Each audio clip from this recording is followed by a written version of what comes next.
Our first step in learning how to stitch is putting our needle onto our yarn. So there's a couple of different ways that we could do that. I'm right-handed. I'm holding the needle in my right hand, and I could try to just slide this needle back and forth and pull that tail through. Sometimes the yarn frays, like it just happened to me when we do it that way. I prefer to make a loop, and I squeeze that and pinch that loop, and then with my right hand I slide the needle back and forth. And then if I pinch that loop through, it stays nice. If those ways aren't working, up at the yarn station, there are some little pieces of paper. If you fold one tail of your yarn in that paper and take the folded edge through, you can pinch the tail through just like that. Any way you thread your needle, you're gonna need to double knot it. So I loop it, bring that tail through, that's one knot. If I do that 2 times, I get a double knot. Then we're all set to stitch.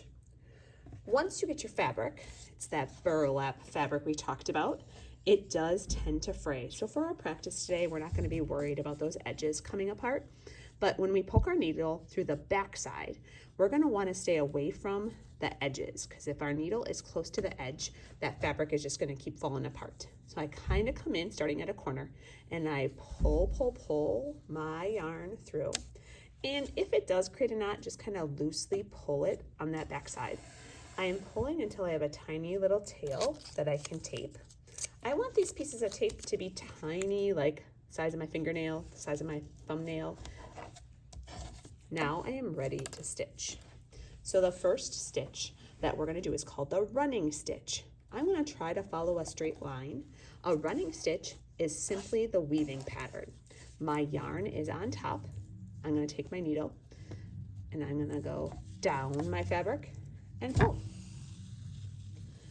My pattern, just like when I weave, is up, pull, down, pull, up, pull, down, pull. We're going to try to get a couple of those stitches. So if you can try on your own to get 1 or 2 right now, go ahead. I have come all the way across my fabric. I'm going to end down. That means that my needle and yarn are on the back side where my tape is. And when I do that, I can jump to a new spot. So for this practice, I'm just going to show you another row going this way. And I'm going to show you the hack with that running stitch. So the quick way to do a running stitch is to take your needle and dive down and up and down and up. And I am just weaving with that running stitch, and then I can pull and get several at the same time. I'm going to end that running stitch down. And as I take a look at my work, when I'm doing a running stitch, I just want those to be about the same size. So I'm showing you with my finger. They're all about the width of my finger. Are they perfect? Nope, but they're pretty close. All right, my yarn is on the back side of my fabric. I'm going to switch to a new stitch called a back stitch. So just your eyes are watching. I'm going to bring my needle up and I'm going to pull. This looks just like what we are doing. I'm going to go down and pull. Same pattern so far. Up. Find a good spot. Up and pull. Here's where it changes. Instead of it looking like a dotted line, the back stitch goes backwards right into that very same hole that my yarn is in, and I pull. I come up a space away and I dive right back down into that last hole and pull. I leave a space and come up. I go backwards into the last hole. So go ahead and try the back stitch. All right, the very last stitch we're gonna learn today is called the cross stitch. It looks like a giant X. So I am ending on the back side of my fabric. I am going to find a new spot underneath those stitches, and I'm gonna come up and pull. A cross stitch looks like a giant X. So instead of going straight across with the stitch, I'm gonna go at a diagonal and go down.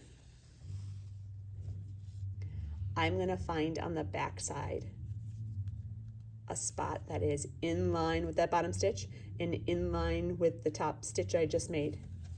I'm gonna pull and I'm gonna cross over the top and go down. This is the trickiest stitch. So I have learned that some kids prefer to draw an X. So on our project, if you're like, oh, this is gonna be way easier if I can just draw it, you can draw the X so you can see exactly where you need to come up, exactly where you need to go diagonally, and then find the other diagonal. So today, you should have on your practice a dotted line, a solid line, and at least one X.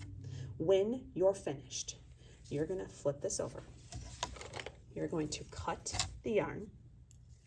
If you want to tape that tail, you can. We will do that in our practice or in our final project. And then when we're done with our needle, we gotta cut that yarn off. Return the needle, recycle or hang up any extra yarn if somebody else can use it.